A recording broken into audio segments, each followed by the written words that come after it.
Hola a todos, bienvenidos a Cultivate Tips. Espero tengan un día genial y estén listos para conocer sobre las segundas invasiones, la Edad Media. Y sin más demora, empezamos. Las segundas invasiones afectan a Europa desde mediados del siglo IX hasta el siglo X. Se señalan como una prolongación de la primera invasión germánica, ya que en gran parte siguen sus mismas rutas y suplen los vacíos demográficos creados por los germanos, aunque muestran gran diversidad de situaciones. En los primeros momentos buscan el motín, el robo y el saqueo. No buscaban hacer asedios. Se habla más de una expansión oscura que de una invasión, porque se extienden por tierras semivacías. Hay que insistir en la debilidad del antiguo imperio de Carlomagno y que existía una desorganización del imperio y de la estructura militar, además de que ante las invasiones producidas por mar no hay una flota imperial que les haga frente. Los sarracenos. Los sarracenos son los musulmanes del desierto y del Mediterráneo occidental, una expansión que afecta a la zona occidental y que supone un drástico cambio en el comercio durante al menos 2 siglos. Parten de sus dominios del norte de África y del Andaluz, de 2 localidades específicamente, Denia y Pechina, esta última siendo una república mercantil. Nos encontramos con la actuación de piratas, los cuales aprovechan en dirigir su actuación hacia zonas semi-abandonadas del poder político, que fuesen poco pobladas y prácticamente indefensas. Sus primeras actuaciones se dirigen contra los barcos comerciales, pero en la segunda fase pasan a atacar islas, dominando Córcega, Cerdeña y Sicilia. Desde esta zona realizan incursiones hacia toda Italia, atacando las principales bases comerciales. Llegarán a crear una colonia mercantil en la localidad de Frasinetum. También realizan campañas por tierra hacia los pasos alpinos, imposibilitando el comercio ahí durante casi un siglo. Esta localidad será dominada finalmente por caballeros del sur de Francia y el norte de Italia contra esta colonia musulmana. Los dominios de las islas tampoco fueron sólidos. Los eslavos. La expansión de los eslavos originarios de Ucrania ocurre por la llanura germano-polaca y hacia el sur europeo. Realizan sus avances de forma pacífica, ocupando tierras vacías, quizás abandonadas. La actuación de los eslavos se caracteriza por una organización política muy rudimentaria. Se basaban en tribus, necesitando el aporte de otros reinos permanentes para poder convertirse en estado. Cuando los eslavos entran en la historia de la Europa occidental son pueblos paganos, pero se convierten al cristianismo y se produce un cierto choque entre la iglesia bizantina y la romana por la cristianización. A través del imperio bizantino, el carolingio y el germano, en ambos hay un trasfondo político. Se evangeliza bajo el proyecto y conocimiento del Papa, utilizando una lengua eslava, el llamado cirílico, que fue un factor fundamental para la evangelización y los pueblos eslavos. La presión de algunos pueblos de las estepas llevan a los eslavos a buscar nuevas tierras donde asentarse. La expansión de los eslavos se produce en todas las direcciones y acabarán creando reinos permanentes. En su avance al sur chocan con el imperio bizantino y surgen 2 reinos, el de Croacia y el de Serbia. El reino de Croacia se fomenta por el reino de Alemania y son cristianizados por estos. El reino de Serbia se vincula al imperio bizantino, el cual los evangeliza. Croacia se constituye en el siglo VII y Serbia un siglo después. Se expanden también hacia las llanuras germano-polacas en donde crean 3 reinos importantes, aunque no todos con la misma permanencia, llamados reinos de Moravia, Bohemia y Polonia. El reino de Moravia tiene una influencia en la organización política de los germanos, pero en el aspecto religioso tienen una influencia bizantina.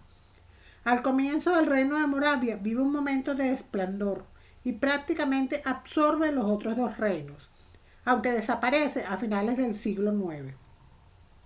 El reino de Bohemia vive totalmente autónomo, rodeado por montañas y apenas sufrió ataques. El reino de Polonia se consolida a lo largo del siglo X, para asegurar su independencia con respecto al reino de Alemania, se declara vasallo del Papa. Hay una presión militar y de conquista contra este reino por parte de los germanos. Se les intenta culturizar desde el reino alemán.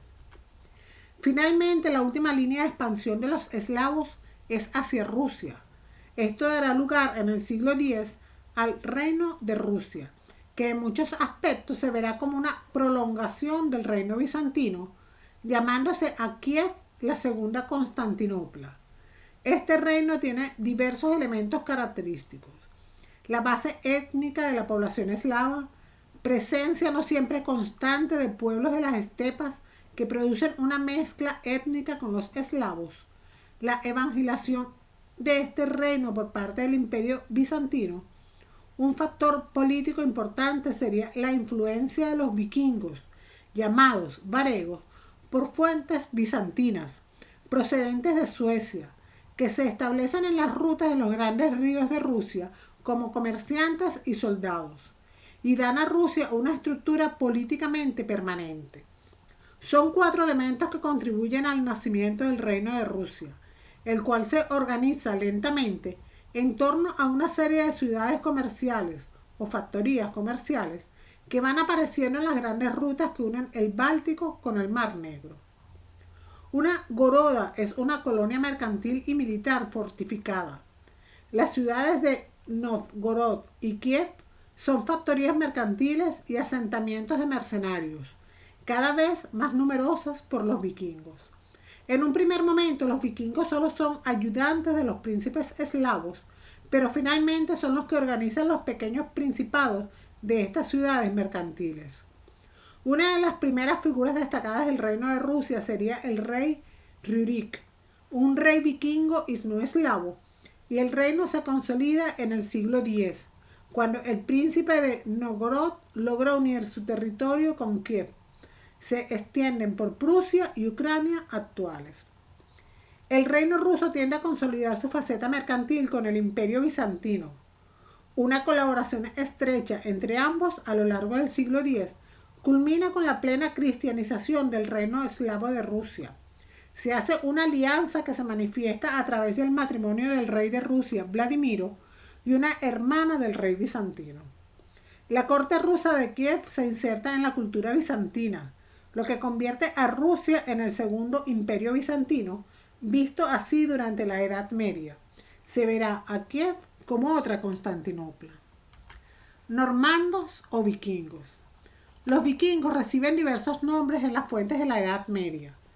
La fuente anglosajona habla de vikingos, que significa gente del mar y más concretamente de piratas. Fuentes francesas hablan de normandos, que se refiere a los hombres de los fiordos. Las fuentes bizantinas hablan de varegos, que serían tratados como comerciantes o mercenarios. Los musulmanes les llaman machús, que significa adoradores del fuego, quizás por la práctica de quemar las ciudades después de saquearlas. Los vikingos son los hermanos del norte en la península escandinava. Continúan las líneas de avance de los germanos. Se tenía conocimiento de ellos desde la época de Carlomagno, pero no había un contacto constante con estos pueblos.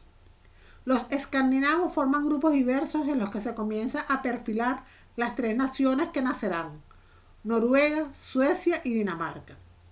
Son pueblos dedicados a actividades marítimas, aunque también tenían actividades agricultoras y ganaderas. Se desconocen las causas exactas de la expansión de los vikingos. No hubo un enfrentamiento significativo en estos siglos, 9, 10, por lo que no sería un factor de expansión por el cambio climático, y tampoco parece que hubiese una superpoblación en sus territorios. Quizás entre los noruegos pudo pasar, pero no sería un elemento fundamental para la expansión. Aunque se conocen luchas continuas entre personas de las cortes vikingas para subir en la escala social, obtener prestigio guerrero y económico, por lo que es posible que huir de las luchas civiles haya sido un motivo para la expansión, alejándose de estos enfrentamientos y las luchas internas. A otros les llega a conseguir botines. Avanzarían mucho las técnicas marítimas, como las de los barcos drakkar o sneck. Son barcos grandes y ligeros, con una única vela cuadrada de rayas rojas y blancas. Lleva unos 16 a 20 pares de remos, una quilla reforzada. Lleva un timón lateral que da gran movilidad. Tienen una gran capacidad para transportar hombres, hasta unos 70. Son tan ligeros que pueden ser transportados a hombros en trayectos cortos. Son barcos que permiten adentrarse en los ríos. Crean también la imagen de un monstruo. Algunas expediciones tuvieron el apoyo de hasta 100 barcos, aunque serían excepciones. Quizás se puede explicar el enfrentamiento de los vikingos contra los cristianos por la aculturación que se quería llevar a cabo desde el imperio de Carlomagno. No hay una defensa firme desde el occidente contra los vikingos, sino que sería más una defensa de los condes de cada región. Son respuestas aisladas protagonizadas por las autoridades locales, lo cual contribuye a debilitar el poder real. La reacción habitual al avistar a los vikingos era la huida a las montañas. El imperio de Carlomagno no se había preocupado del control marítimo, por lo que no existía una flota carolingia que defendiese las incursiones vikingas. Se fomentan pequeñas fortalezas para frenar a los vikingos del saqueo. Se crearon flotas numerosas para defender las costas con el rey Alfredo el Grande y así frenar a los vikingos en las islas británicas. En un primer momento los vikingos actúan de forma agresiva, buscando solo los botines y el saqueo. Se dirigen hacia monasterios e iglesias aislados sin defensa militar. Esta fase empieza en el siglo VIII. A mediados del siglo IX se produce el asentamiento de los vikingos en zonas estratégicas de la costa occidental de Europa, que lleva junto al saqueo una política de negociación con las poblaciones, cobrando un impuesto para evitar sus saqueos. Este tributo se conoce como danehel y fueron los vikingos daneses los que más lo realizaron. En esta fase se produce la plena cristianización de los vikingos y por ello su pacificación. Las incursiones de los daneses y noruegos son difíciles de especificar. Se alternan las campañas de unos y otros. Sus principales zonas de actuación son Inglaterra y Francia, aunque llegan incluso a la España musulmana y al Mediterráneo. La expansión de los suecos son por las rutas fluviales, actuando como mercenarios y o mercaderes. Por la orilla sur del Báltico acaban creando principados. Se extienden de forma pacífica y contribuyen al nacimiento del reino de Rusia. Los noruegos buscan tierras para asentarse desde época muy temprana. Se unen a esto numerosas campañas de piraterías en otras zonas. Actúan siempre en grupos pequeños. Serían campañas improvisadas. Se dirigen sobre todo a saquear Inglaterra, Irlanda, Francia y llegan hasta localidades interiores en el siglo IX. En España saquean Oviedo, Gijón, Coruña, Sevilla a través del Guadalquivir. Llegan a adentrarse un poco en el Mediterráneo. En el Atlántico Norte crean pequeñas colonias permanentes. Las Islas Orcadas, las Shetland y las Faroe. Empiezan a desarrollar sus políticas de cobro para evitar saqueos. A mediados del siglo IX parten a Islandia y crean un asentamiento permanente. Esto explica que las poblaciones en Islandia muriesen en el siglo XI debido a un cambio climático. Los glaciares impiden que se llegase a Noruega por barco y estas poblaciones desaparecen en unos años. Los daneses fueron los que más atacaron las costas de Inglaterra y Francia.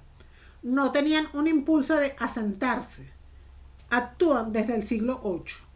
Crean colonias cada vez más numerosas. En la segunda mitad del siglo IX se frena su avance por parte del rey Alfredo el Grande y se divide Inglaterra en dos territorios. Una zona para los daneses en la parte oriental llamado Danelaw. Junto a este asentamiento hay actuaciones piráticas de los vikingos daneses en la costa francesa. En el año 844 llegan a París, la capital del reino franco, y su saqueo marca la falta de poder político de sus reyes, gracias al conde Eudes de París, que se oponen a los vikingos.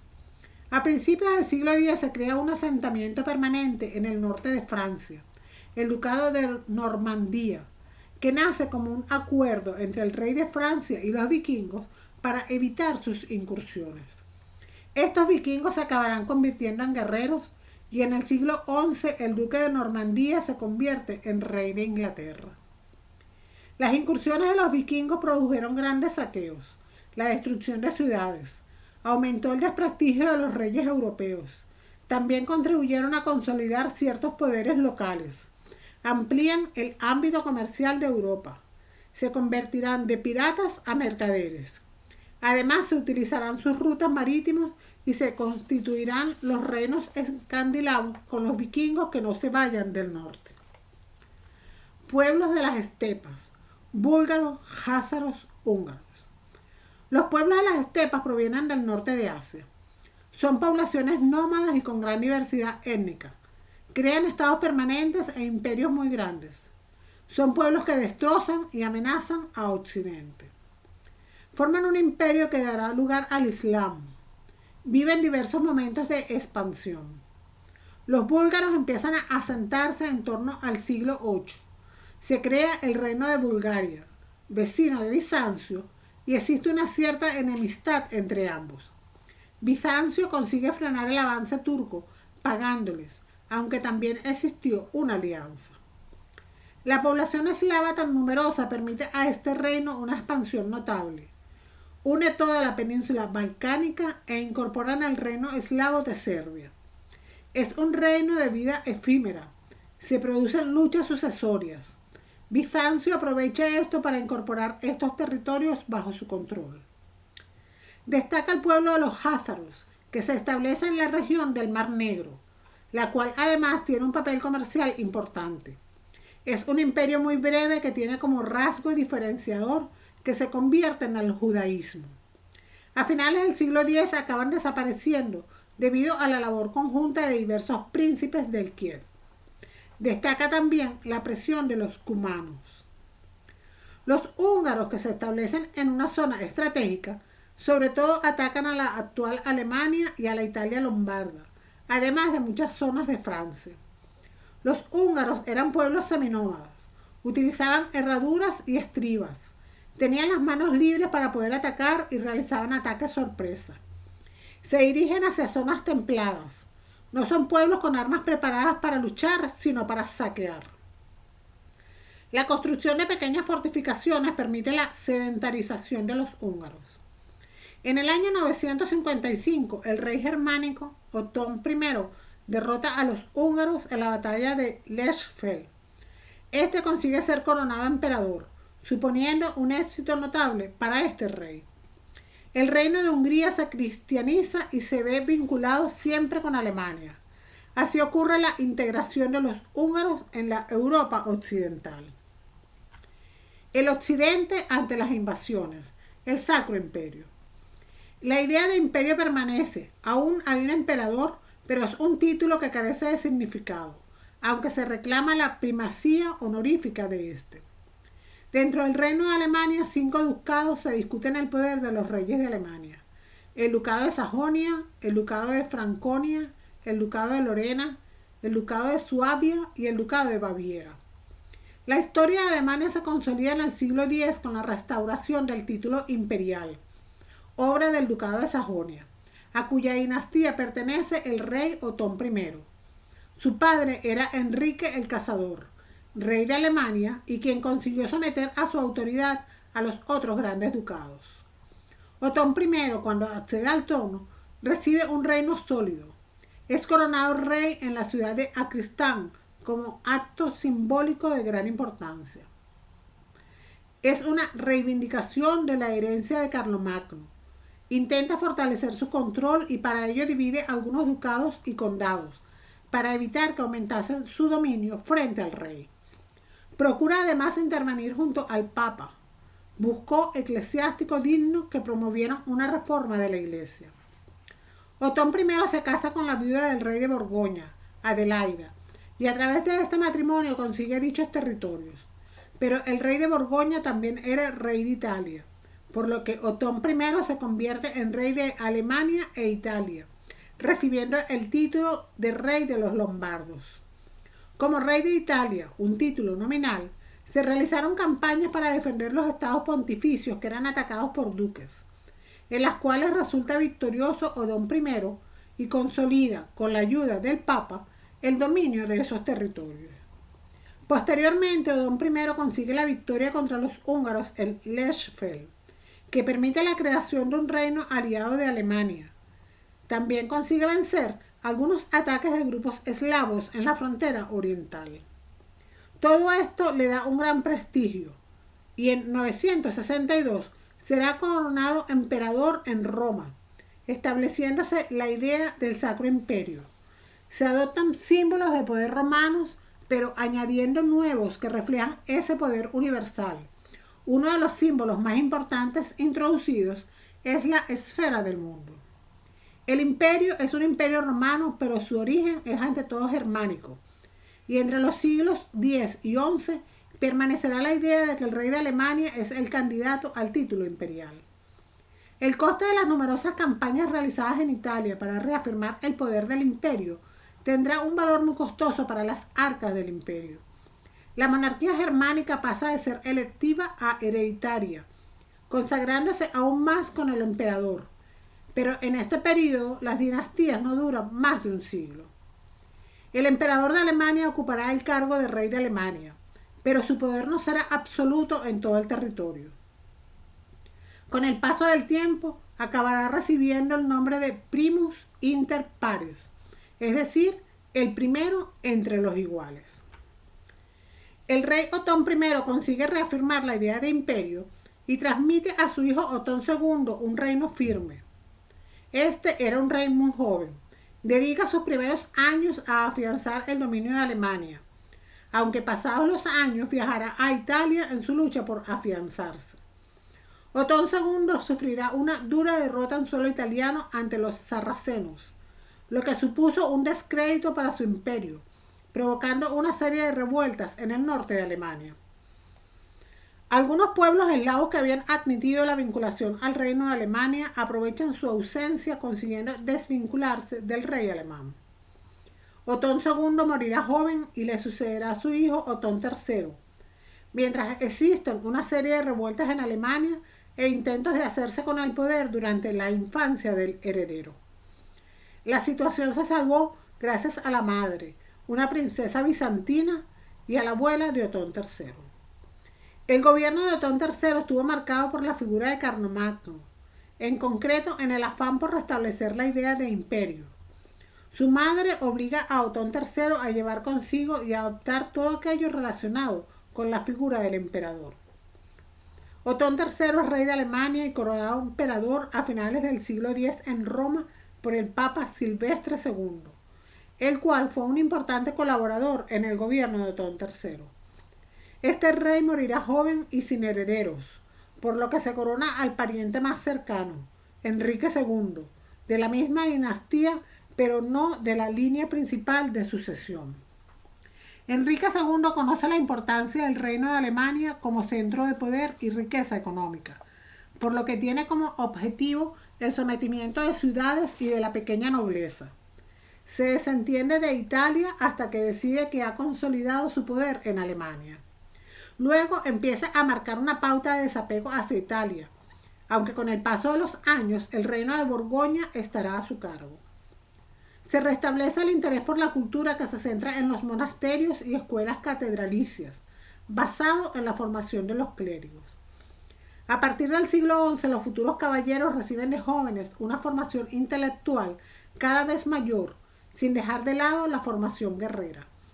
El ejemplo más significativo fue el Papa Silvestre II, que anteriormente había sido obispo. Se había formado en Reims, creando una escuela además de viajar por numerosos centros de estudio. En esta trayectoria estuvo presente en dos monasterios de los condados catalanes, como Ripoll y Vic, en ese afán de culminar su formación intelectual. El reino de Alemania se debilitará con la desaparición de la dinastía de los Otones. Pugna carolingios capetos en Francia. Inglaterra anglosajona hasta la irrupción normanda. Francia vive una situación de pérdida del poder real frente a los condes que compiten por la autoridad del rey. El reino de Francia se divide en diversas demarcaciones. El rey es un rey nominal. Este proceso de fragmentación se agudiza ante la incapacidad de los reyes y son los señores locales los que asumen la defensa frente a los vikingos, los sarracenos y los húngaros. Frente a la dinastía carolingia se crea para ocupar el poder de la dinastía los capetos. El conde Eudes, conde de París, consigue en los últimos años del siglo IX defender la ciudad de las incursiones vikingas. Esto aumenta su prestigio y permite que poco después su hijo sea proclamado rey de Francia. A finales del siglo X muere el último rey carolingio, Luis V, sin descendencia, y se consolida la monarquía Capeto. La dinastía Capeto tiene a su favor el prestigio militar. Su objetivo es enriquecer y fortalecer el dominio local y real en torno a París y Orleans. Es un dominio sólido y unido, una zona próspera en Francia. El ducado de Normandía es muy extenso. Se intenta reforzar el poder real frente a los capetos, pero se mantiene la compartimentación del poder político entre ambos. Son los señoríos y castellanías con grandes centros de poder político, ya que los grandes principados territoriales se habían fragmentado. Coincide con las incursiones vikingas de origen danés. Los reinos anglosajones son más sometidos, pero los francos luchan continuamente contra los vikingos. La zona oriental de la isla británica es danesa, Danelaw, y la zona occidental es de los anglos. Por momentos se consigue una convivencia y fusión de ambas poblaciones. Frente a la política de sus predecesores, el rey anglosajón Etelredo actuó para favorecer la convivencia entre ambos, aunque la economía era muy mala, ya que les debe pagar a los daneses un tributo muy alto cada año para evitar las luchas. La presión fiscal fue muy elevada y la situación complicada. En ese momento el rey de Dinamarca empieza una expansión por los mares del norte. Etelredo II busca una alianza con los vikingos asentados en Normandía. Ordena la ejecución de numerosos rehenes daneses que se encontraban en su reino. El rey de Dinamarca y Noruega inicia campañas contra el reino anglosajón hasta que en 1013 domina prácticamente toda Gran Bretaña. Después de la muerte del rey anglosajón, esta zona se une al reino danés-noruego-sueco bajo el rey Canuto, el cual une 5 reinos bajo su mandato. Sería un imperio de los reinos del norte. Se consigue una plena convivencia, todos convertidos al cristianismo. La unidad se mantiene hasta la muerte del rey en el 1035. Pasa el mando a uno de sus hijos bajo el dominio de Inglaterra. En 1042 es proclamado rey Eduardo el Confesor, un rey anglosajón, educado en Normandía y que mantiene buena relación familiar con los duques normandos. En 1066, Eduardo muere sin herederos y se plantea una guerra civil en Inglaterra, entre los anglosajones unidos a la figura de Haroldo III contra el duque de Normandía Guillermo el Conquistador, quien desembarca en Inglaterra, venciendo a Haroldo en la batalla de Hastings en el año 1066 y es proclamado rey de Inglaterra. Procede además Guillermo a ser duque de Normandía, ducado francés de origen vikingo. Hemos llegado al final de la explicación. Espero les haya gustado. No olvides suscribirte a Cultívate Tips si aún no lo haces. Darle al botón de me gusta si te ayude a conocer mejor este tema. Y puedes dejar tus dudas y comentarios sobre el video en la sección de comentarios. Además, ahora puedes seguirme en mis redes sociales de Cultívate Tips. Que tengas un lindo día. Adiós. Vive un momento de esplendor y prácticamente absorbe los otros 2 reinos, aunque desaparece a finales del siglo IX. El reino de Bohemia vive totalmente autónomo, rodeado por montañas y apenas sufrió ataques. El reino de Polonia se consolida a lo largo del siglo X. Para asegurar su independencia con respecto al reino de Alemania, se declara vasallo del Papa. Hay una presión militar y de conquista contra este reino por parte de los germanos. Se les intenta culturizar desde el reino alemán. Finalmente, la última línea de expansión de los eslavos es hacia Rusia. Esto dará lugar en el siglo X al reino de Rusia, que en muchos aspectos se verá como una prolongación del reino bizantino, llamándose a Kiev la Segunda Constantinopla. Este reino tiene diversos elementos característicos: la base étnica de la población eslava, presencia no siempre constante de pueblos de las estepas que producen una mezcla étnica con los eslavos, que fue un factor fundamental para la evangelización y los pueblos eslavos. La presión de algunos pueblos de las estepas llevan a los eslavos a buscar nuevas tierras donde asentarse. La expansión de los eslavos se produce en todas las direcciones y acabarán creando reinos permanentes. En su avance al sur chocan con el Imperio Bizantino y surgen dos reinos, el de Croacia y el de Serbia. El reino de Croacia se fomenta por el reino de Alemania y son cristianizados por estos. El reino de Serbia se vincula al Imperio Bizantino, el cual los evangeliza. Croacia se constituye en el siglo VII y Serbia un siglo después.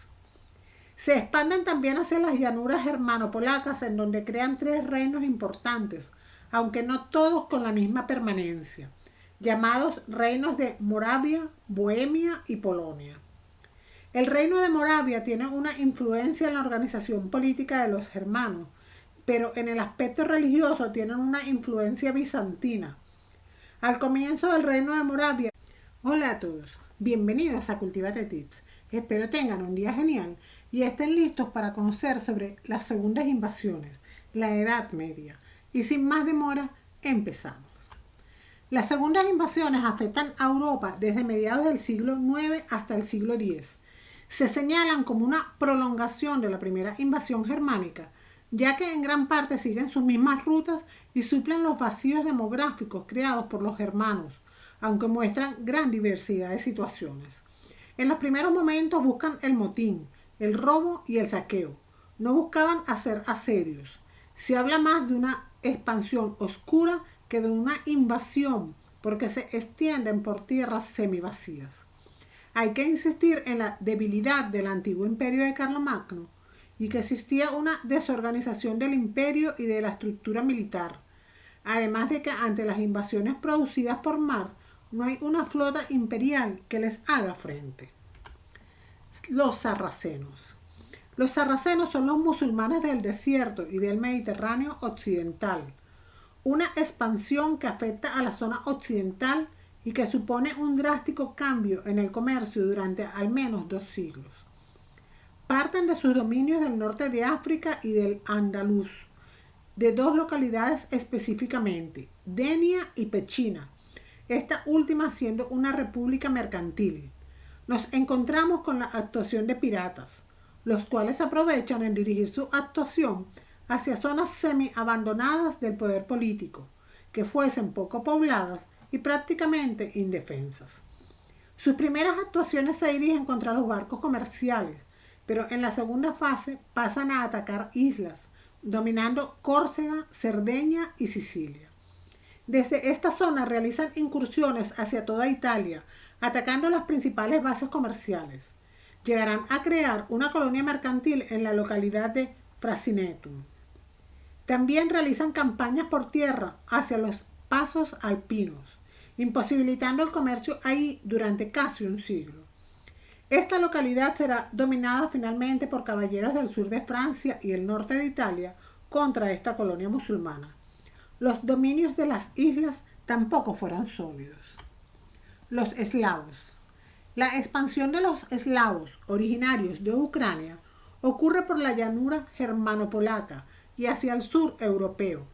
Realizan sus avances de forma pacífica, ocupando tierras vacías, quizás abandonadas. La actuación de los eslavos se caracteriza por una organización política muy rudimentaria. Se basaban en tribus, necesitando el aporte de otros reinos permanentes para poder convertirse en estado. Cuando los eslavos entran en la historia de la Europa occidental son pueblos paganos, pero se convierten al cristianismo y se produce un cierto choque entre la iglesia bizantina y la romana por la cristianización. A través del imperio bizantino, el carolingio y el germano, en ambos hay un trasfondo político. Se evangeliza bajo el proyecto y conocimiento del Papa. utilizando una lengua eslava, el llamado cirílico.